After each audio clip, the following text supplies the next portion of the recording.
What's up? Welcome to my diary. I'm Tatami. Here I talk about whatever I want to, and today I thought I would take a detour into one of my more frivolous passions, which is battle rap.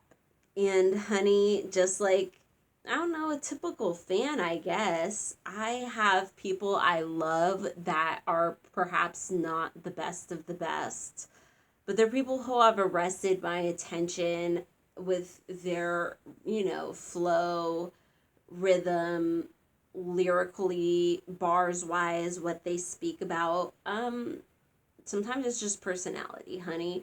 Let's just discuss this and enjoy it for what it is. A fan being a fan. And I thought this would be just a fun conversation to have. As a lot of the people, I've been a fan of battle rap in the battle rap scene, including women, which this video is about. This video is focused on the ladies. Ladies! Anyway, sorry. This video is focused on the ladies, and that's just because that's who I got in with first and who I've been a fan of the longest. It's been a decade, so I'm not a noob. I just enjoy who I enjoy, honey. And sometimes who you love loses, okay? And that's what it is. You still love them. Just unless they offend you so deeply, which we'll get into. So know that this is not in order. This is not based on who's the best. Because sometimes people who are, technically better than others, emotionally, they don't pull your heartstrings. So that's what this is about. Let me take a quick detour, however, for about 4 minutes. So if you are somebody who just simply cares about battle rap, please skip forward about 4 minutes. 5 minutes probably is more accurate. When I was a little girl, my sports were women's basketball and women's volleyball. Full stop. Specifically, women's college basketball was my shit.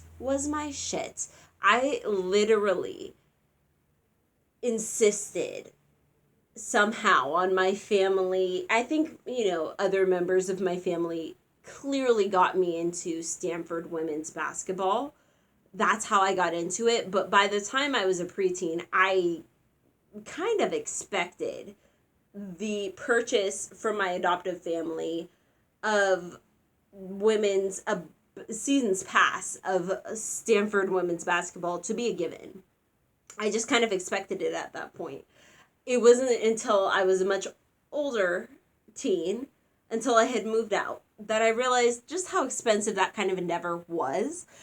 So I realized, I couldn't be that fan that I had always been. Y'all, I was a fan as in the fact that, okay, I wasn't just a fan of women's basketball. I was a fan of the Olympic teams in college ball. I don't know why I wasn't a fan of more professional leagues, but Stanford, the Sparks specifically, because I loved Lisa Leslie. And then, of course, by extension, the Olympic team, because the women's basketball Olympic U.S. team, y'all, they kicked ass. Let's not mince words. These were the bitches. This is who you wanted to be. By extension, I worshipped a lot of the women on Gatorade commercials. Honey, I'd picked out my flavor. I was going to be covered in orange droplets. Like a fucking goddess. But I thought I was going to be tall for a long while. See, that's the funny thing. At the end of the 7th grade, I hit 5'7", and honey, look at me in my PJs right now. I have not grown an inch since the 7th goddamn grade. Since graduation of the 7th goddamn grade. So, yeah. I am not Lisa Leslie. I will not ever be Lisa Leslie. It's not gonna happen. But at any rate, at the time, that was a different time. There was a different time. And I, believed things that now I know are, genetically, physically impossible. When I became a grown-ass woman, let's bring this back full circle to battle rap, I eventually discovered Babs through one thing or another, as you may know, and eventually discovered the Queen of the Ring, which was my first introduction to battle rap and what really pulled me in. I want to say this is 2010. 2011, maybe 2012 at the latest. I don't know. I just know it was women's rap, just like it was women's sports that pulled me in. A lot of people say it's not worth it. Those people are usually men. Men are just like, women's ball, women's this are not worth paying attention to. That makes me sad because, honey, there's a whole different ball game going on. There's a whole different strategy going on, honey, for the women's out in the different leagues of sports and shit. And women's battle rap is no different. So let's just get into it. Let's just get into my favorites. Let's just talk. The first women I'm about to mention are not my favorites at all. They are just women that I want to just shout out, honey, you went out there and you did something.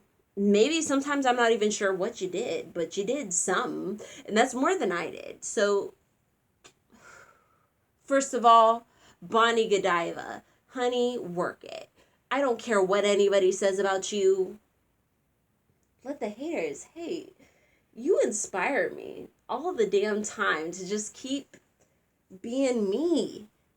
Sometimes men don't approve. Sometimes women don't approve. Sometimes bitches think you're ugly. Sometimes bitches think you ain't all that, even though you act like you all that. Sometimes people don't appreciate your stank face, your bitch face. Bonnie, keep on keeping on, girl. I love you. I love you. You ain't in my top 5. But if I had best friends who were battle rappers, you'd be in my top 5, honey. Honey. Yes. Keep doing that shit on Instagram that makes people mad at you. Believe it. Believe it. Number 2, Misfit. I love Misfit's ability to take a flow and style we kind of recognize. I'm not gonna say his name, but we kind of recognize. But honey, you make it your own and you have a quick wit about you. I'll say this. That shit do not pop, honey. Yes. You took something that it could have been offensive to an elder, to somebody who was an OG in the game, but you made it kind of funny. She laughed. E-Heart laughed. That was an old battle, but I remember you. And also, you rarely choke. You rarely slip up. The sun just went behind a cloud clearly. Should I take down? Am I going to stand up in my PJs? Okay. Misfit, thank you. I appreciate your candor, your quick-wittedness, your willingness to call out somebody while still maintaining a level of respect to an OG. Honey, honey, a lot of people fumble when they go against E-Heart, but you managed to kind of hold your own, tease her about shit that actually she did as a favor to Babs. We can laugh at her battle, E-Heart's battle against Miss Greens, or whatever her name was, Lady Greens. But that was a favor to Babs. E-Heart was clearly overqualified, clearly doing a favor to her friends. I'm somebody who tries to create movements amongst Black people who are trying to reclaim our traditions. So I understand what it is to ask a friend who's overqualified to do something, but you got to be grateful. Sometimes I'm not sure if Babs is grateful. I love Babs. I loved, her Panic Room song was excellent. She has a lot of wonderful things about her, but sometimes it don't seem like she's as grateful as she should be to people, OGs who went out there and risked themselves for her in Hat Shop. And I think Fair Funeral called that out well, which is why, I just say, first off, Misfit, well done. And also, Fair Funeral, well done. But we'll get to Fair Funeral later, because the next person I want to give a call out to is Couture.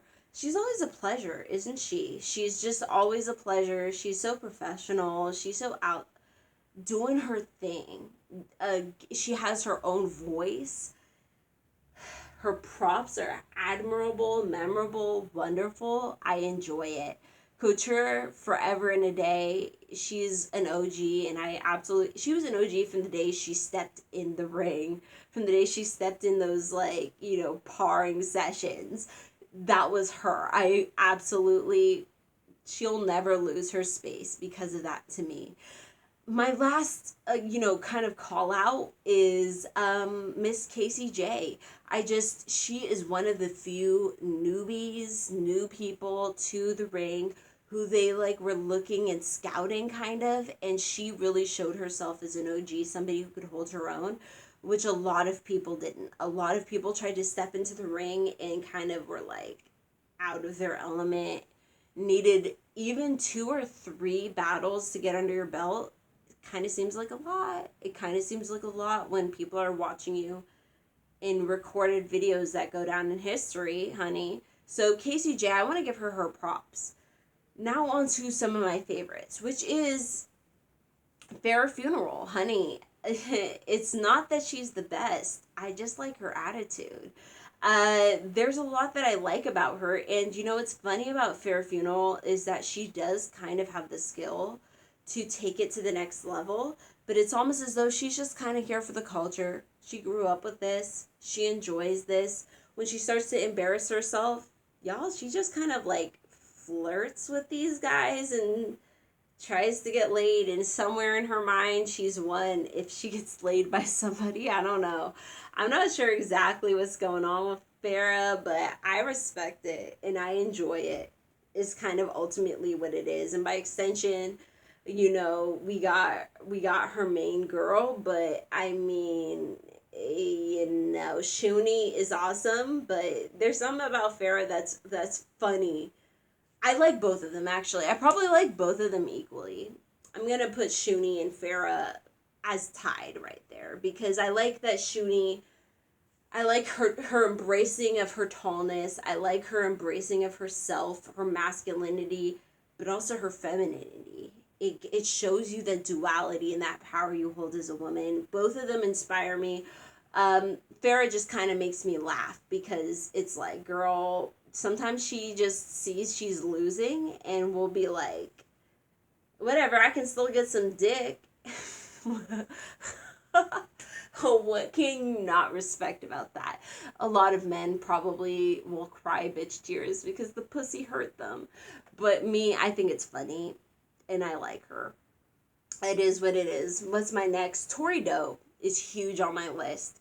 Yeah, I know she just lost against Chess, who is also huge on my list in male rappers. So I don't really, it doesn't feel like a loss because I liked both of them. So, and I didn't expect this, but I respect him and I feel more, vindicated in defending him to other people I know in real, life, that I argued for Chess and for him to remain in the game. And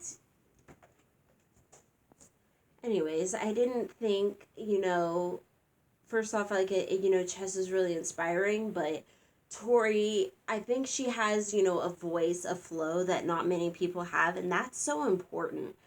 It's something that gets kind of lost in the hustle of everything, in the bustle of everything, but I think she's kind of a prime example of somebody who, I think if she'd been invested in, like some more mediocre artists are invested in, she could have really produced something for the culture, and I think she still could. So that's why Tori is on my list. Next, I have 40 Bars. 40 Bars definitely disappointed me with her Jazz battle. Mostly because it seems like Jazz is just really big-headed, really, like, y'all, she just wins battles she shouldn't against people she's not better than, and it gets frustrating sometimes, but at the same time, like, I'm not a hater. I don't want to not see her win, but at the same time, she's not my favorite, so I just think 40 has worked really hard. She has something to say. She's experienced a lot of stuff. And so, yeah, I'm just kind of on 40's side in that aspect. And I think, losing 1 or 2 battles really poorly shouldn't reflect on her whole entire career, even if those were really important battles. So, that's personal opinion. Now, my final 2. Absolutely. Absolutely. My original favorite, when I first got into battle rap, this is going to sound silly. Norma Bates, honey. I loved Norma Bates. People were shit talking her because she made her own outfits. I loved that. I liked that she was bedazzling her own outfits. That's cool. That's hip hop. She's making her own style. She's doing her own thing. She's making costumes for it. Do I think she should have spent more time on her bars? Absolutely, of course. Probably everyone could spend more time on their bars, technically.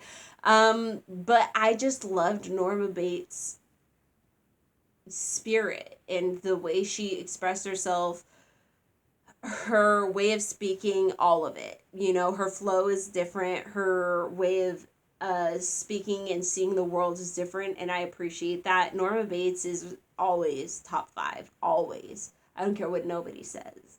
And I'm sure that will get me down votes. But, anyways, my absolute OG, my absolute favorite, you probably already see it coming, you probably already feel it. E-Heart. E-Heart. Y'all, E-Heart is my fave. I love E-Heart. Talk about a flow that is uniquely her own. Talk about a voice that's uniquely her own. Talk about somebody who flows, just does her thing, just talks. She's all through the house. Y'all, there's nothing to speak about E-Heart that probably hasn't been said before, but I just want to uplift her, sing her name. She is the true queen of the ring to me forever. She was out there, like I said at the beginning of this video, talking about Lady Greens. Like, she was serious, wasting bars on this lady for Babs. So I'm not sure where all the beef comes from later, but that should be enough. Somebody risking their reputation, wasting bars on somebody who doesn't matter for years should absolutely be enough. And so that's why I love it, E-Heart. She's just one of my favorites. She has something to say. She's lived through things, and she has a way of expressing herself. Those things are kind of hard to come by, which is why I crown her Queen of the Ring. If I had to put anyone in any order, everybody else would be second place, or, second or third or fourth. Nothing probably below fifth. And E-Heart would be absolute number one, Queen of the Ring, no contestation. I just really love her, and I think she deserves to be, saluted for what she's done. Absolutely. All right, thank you so much for watching my video on what I love and who I love in the battle rap ladies industry. And I'll see you another time. May your ancestors and spirit guides be with you at every crossroads. Thank you so much.